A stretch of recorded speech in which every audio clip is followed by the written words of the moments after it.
Yeah. This weekend, we did the Chevron challenge for the Datathon. In this challenge, we aim to predict the vehicle population for different types of cars. Vehicle population refers to the total inventory of vehicles categorized by features such as model year, fuel type, and vehicle category.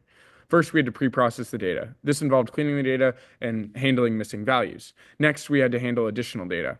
We wanted to add more macro data, and so we found the consumer price index for all urban consumers considering used cars and trucks in the US city. We use this because when we were looking at total vehicle population by model year, the curves looked semi-similar to the CPI. Next, going into our model.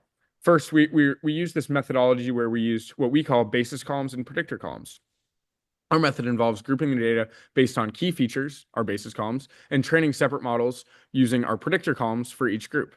Our basis columns, for example, are what we use to subset before training the models. For example, if we choose fuel type as a basis column, we train a separate model for each group. So if we did fuel type as electric, we would have electric model, diesel model, gas model. This helps us account for clustering mix effects in the data, which improve our predictive performance. Next, we have our predictor columns.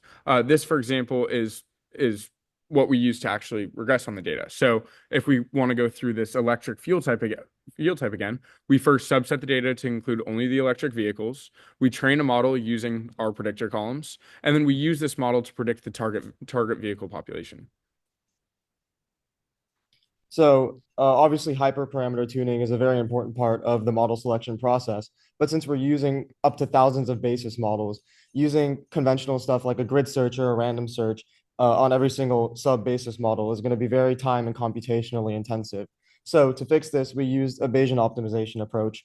And this is going to zero in on the best hyperparameters a lot faster, but you do run the risk of overfitting when you do this. So you just have to be wary of that. And then to kind of balance finding strong hyperparameters, but keeping the intensity, time, and computationally to a minimum, we would stop each optimization after 30 seconds or after 20 parameter combinations have been explored. Obviously, some challenges we ran into were using all these basis models. It made the overarching model design far more complex, and it significantly increased computational intensity during the training process. We ran lots of optimizations to see which combinations of bases and predictors were good. We found that vehicle type was consistently a very strong basis column. So we ended up running a second optimization, ensuring that vehicle category was a basis column every single time. And eventually, this allowed us to get a very strong RMSE of 7,374. Thank you.